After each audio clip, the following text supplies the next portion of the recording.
Hi everyone. Today I would like to talk about the security issues.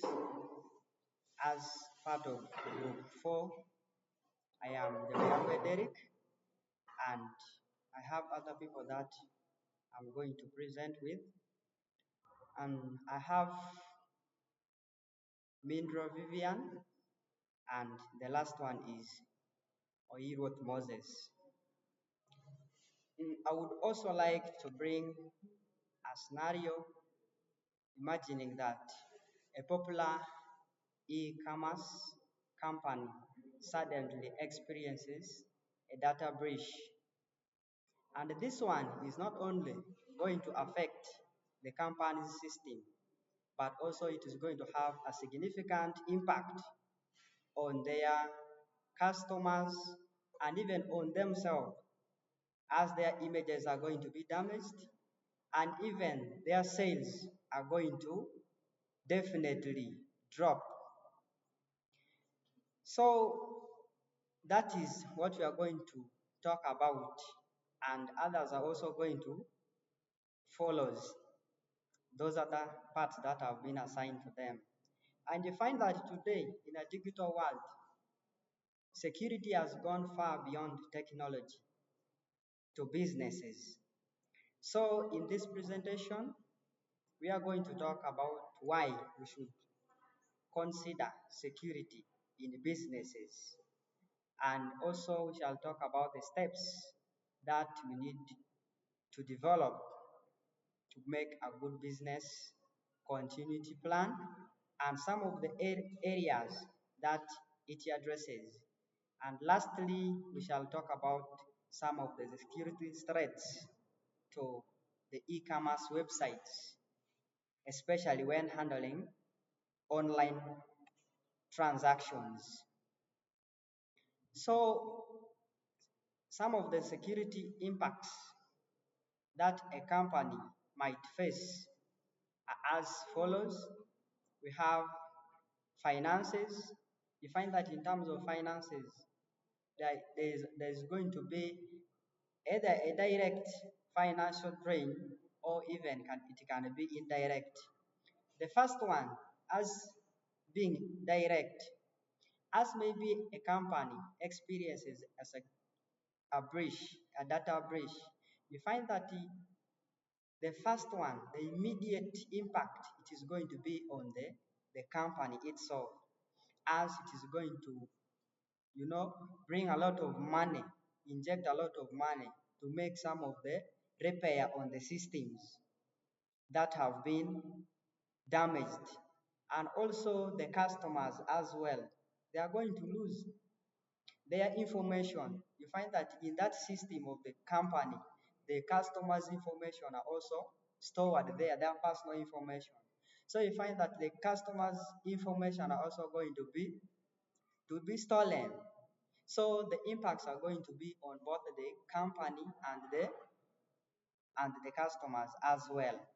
So we have the impact on their reputation as the company. So you find that as the data breach, as one of the security threats have occurred, the customers are going to lose interest in such a company and their brand reputation are going to be lost as they cannot protect the customer's interest and as well the information regarding purchase and the data of the customers. So you find that in such a way, in such a scenario, as a breach happens, there is also going to be disruption of businesses. And that one is not going to only to affect also the business itself, but it's also going to affect the customers. It is going to cut off the transaction between the business and the customers as supply of goods and services are going to be interrupted after the breaches and other security threats have being levied to the business. And it is also going to attract fines on the business, as most of the business operate under a regulation. You find that most of the business they operate under regulations, and if such a breach or data breach and other security threats happen to occur to a specific business, you find that those other the regulators under which they are operating are going to charge them fines. They are also going to incur compensation. You find that as maybe the data of the customers have been stolen, maybe the customers have maybe been conned, they have to compensate such customers. So you find that at the end, the customers will also lose trust in the company. Then the other one is also the competitive advantage. As a data breach and other security issue have occurred to a particular company, you find that their competitors are going to take that as an advantage, since even their customers have lost trust in them. So it becomes now an added advantage to their competitors to take from where their systems have been breached. So I think I'm going to stop here since I have other colleagues to present. The next one is also going to start from the next topic that have been assigned to her. So thank you.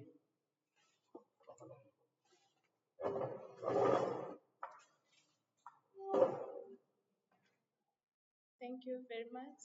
My name is Mindra Vivian, the second presenter. I'm going to take us through the security.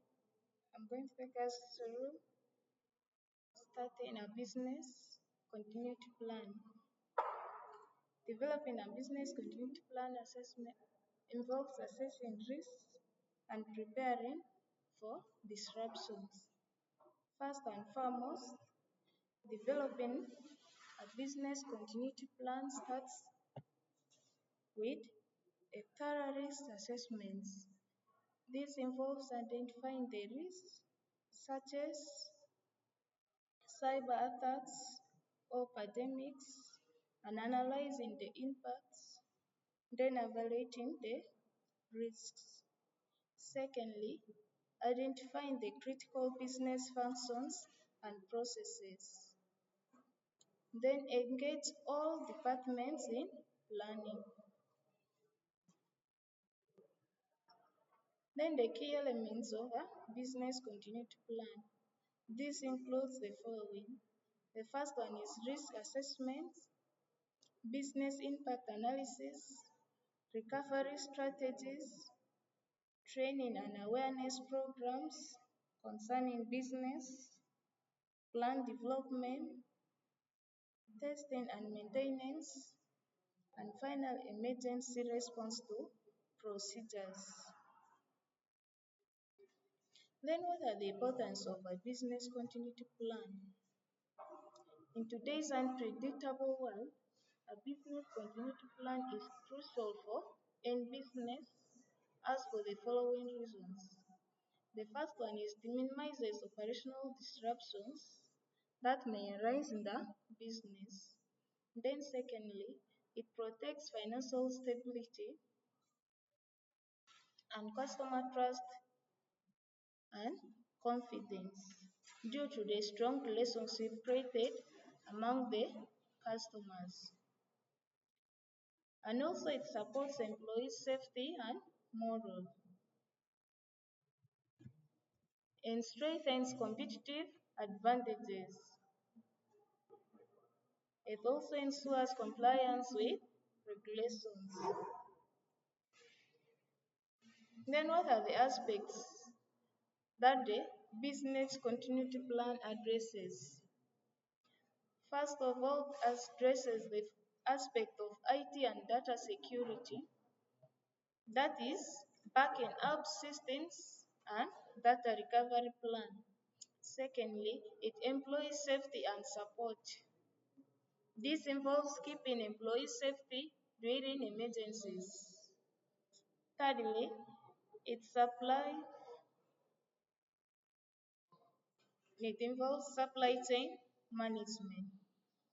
This is identifying alternative suppliers and logistics strategies to maintain operations during disruptions that may arise in the business. And lastly, testing and maintenance on the business continuity plan. That is to say, schedule for testing the business continuity plan through drills and updating plans. This is where I'm going to stop. So I welcome the next presenter to come and take us through the security threats to e-commerce websites. Thank you.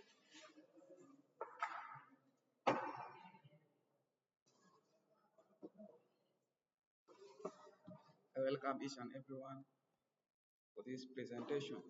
I'm called Oirot Moses, one of the members of Groupfour. So I'm going to continue from where my sister stopped. Actually, I start from business security threats to e-commerce websites. When we talk about security threats, we mean the anomalies that may occur to the e-commerce websites or things that may disrupt the efficient working of e-commerce websites. Now, when we talk about the security threats, so one of them is data breaches.